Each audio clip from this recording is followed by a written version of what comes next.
Dictation will start abruptly after 5 seconds.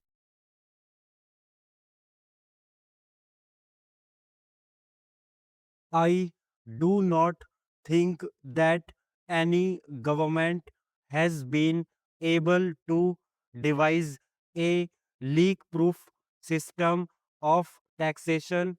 I also acknowledge that the profit motive is a great stimulant to exertion and rules human conduct in whatever walk of life it may be, whether it is the capitalist, the middle classes, the labor, or the agriculturists with whom we may have to deal at the same time.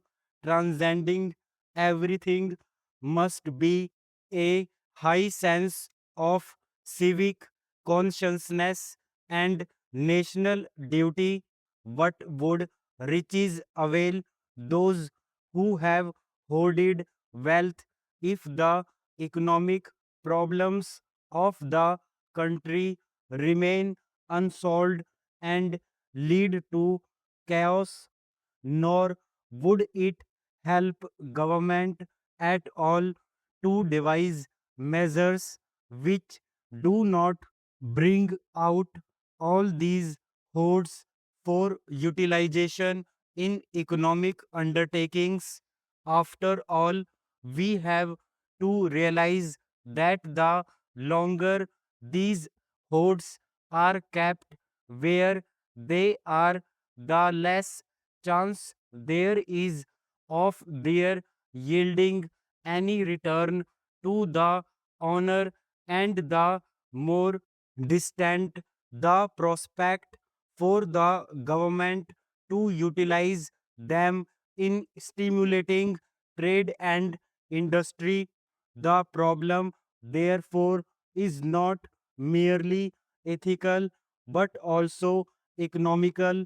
Economics is an intensely practical science, and I would urge upon you to look at the practical side of the problem more closely and to evolve remedies whereby we can harness these hidden resources for the purpose of national service. I have always maintained that it is the duty of every citizen who has talent, who has experience, and who has ability to give the benefit of these virtues to the nation. I can assure you that if you can put forward constructive suggestions in this regard, government would be only too glad to give their close and earnest consideration to them. However, as I have already stated, I would not regard temporary palliatives as adequate.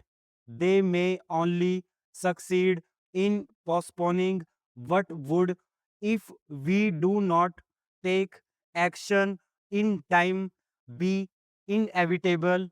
In my judgment, the key to our economic situation lies in increased production.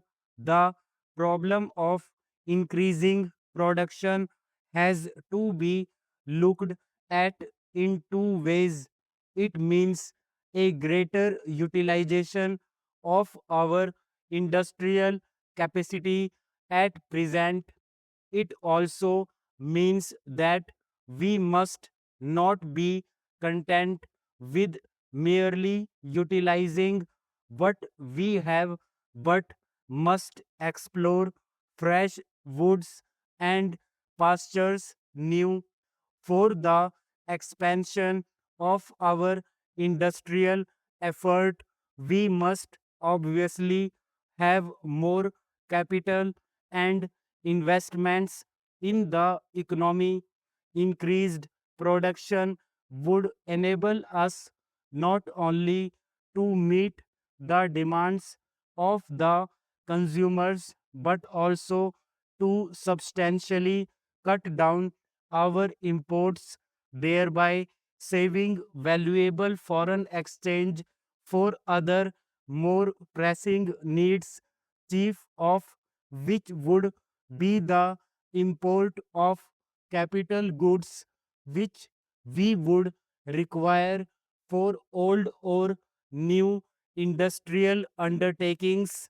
A few industries in which I feel increased production is possible and must be achieved are steel, cotton, textiles, sugar, electrical goods, chemicals, machine tools, paper, and cement.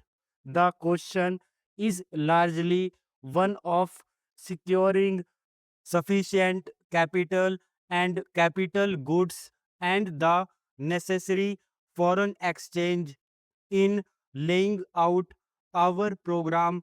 However, our aim must be to survey our resources and to plan them out on the basis of what we can achieve in the near future and to ensure that what we produce goes a long way in reducing our dependence on currencies which we can save in order to further intensify our industrial effort.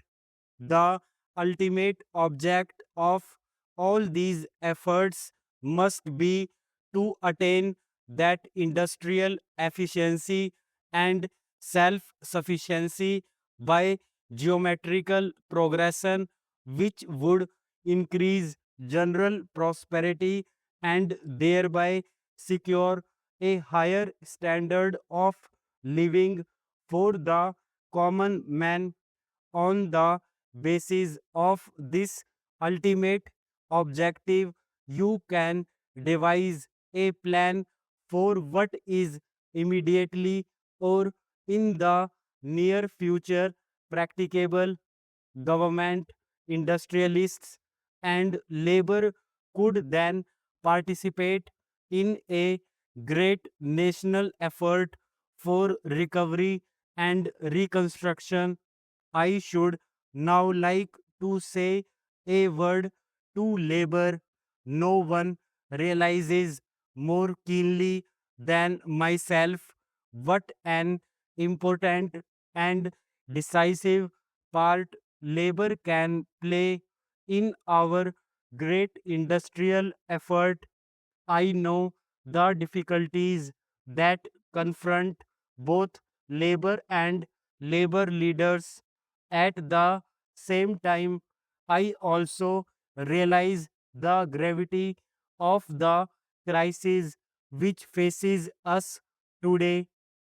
After all, in our lives, occasions come when we have to put up with difficulties in a spirit of forbearance and fortitude, hoping that as a result of our sacrifices, we shall see better days.